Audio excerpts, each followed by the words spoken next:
I would like to start my speech in 3, 2, 1. The House would adopt student loans mechanism in Indonesia. We, as the opposition, firmly oppose and reject any student loans mechanism inside our nation, Indonesia. The government refers Singapore students' loans to be implemented onto Indonesia, a type of model that design fit into our nation. A lapse of judgment has occurred, where this implementation is a possible lose due to the fact that Indonesian students and population itself has far exceeded Singapore. If we ever decided this to be implemented, the system and the government needs to have a backup plan where some students are reported unemployed, which leads them to not paying their student loans at the first place. Of course, the government will state that they will start to enforce the student to pay their loans after they are employed. But what if they aren't? What if the students themselves aren't employed due to the fact of limited job vacancies within Indonesia? Does the government intend the students to still keep paying their students' loans and forcing them to pay? These are alarming indications that needs to be pointed out. If my scenario plays out, students will opt to stealing, gambling, or even taking more loans just because they aren't fortunate enough to be employed and is pushed back into a corner against mounting student debt that my government is pushing for. My argument has two layers. Firstly, reject any type of student loans. Under reasoning where student loans and even parents will weigh the burden of needing to pay just to get an education. Indonesia itself has given the right of free education for elementary, junior, high school, and even vocational high school. Second, implement a wider vocational high school.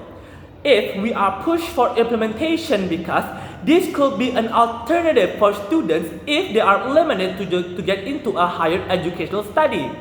If we adopt my second initiative, this allows students to divert their path into the workforce, creating more job streets for the nation. This allows students to earn money while still studying, such as internship to a company. This directive allows students to earn working experience for their future.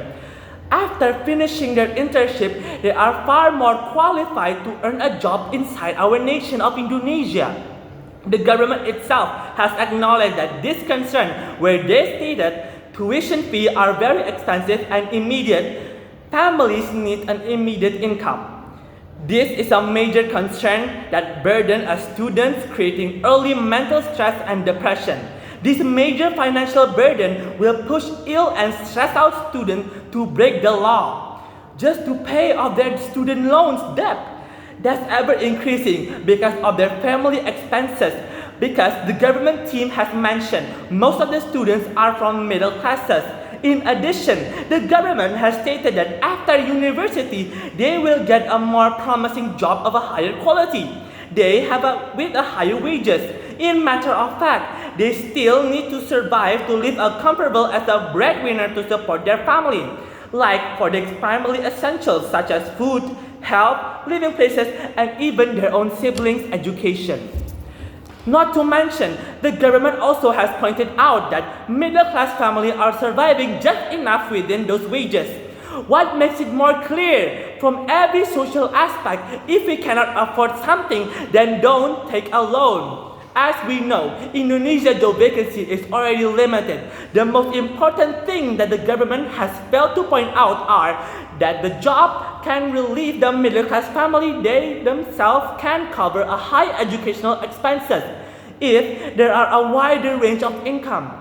Students themselves don't need to use a student loans because due to the fact that their family already have a stable income from the job that they are already working. This should be our main concern, creating more job streets rather than lending the money. That creates a beggar mentality. We as the opposition fight for more job streets to create a healthy income for the family of the students. We directly oppose students' loan to be implemented in Indonesia because we want our middle-class families and students to be financially independent rather than financially burdened by students' loans themselves. Must university become a standpoint for having a better workforce? My very own argument has pushed for vocational high school that can create students that are specialized and skilled enough to work. Vocational high school itself is fully funded by the national government themselves. The government has also stated that there will be a long-term benefit to the state itself that generates more tax revenue. With this impact, is the government intend to burden more of the people on paying more taxes? This is an alarming statement that the government has stated. If we put this into our view and perspective, the nation has far more workforce because of vocational high school key specialization. This will greatly impact the nation's standpoint for far more income that generates from export products that are created from the workforce rather than needing the people to be burdened on paying taxes to fill the national treasury themselves. This is why we fight and reject any sort of implementation of student loans with the basis that it traps the student themselves, their family, the middle class, and even the underprivileged. We stand firm on creating more job streets than lending student loans. I rest my time. Thank you.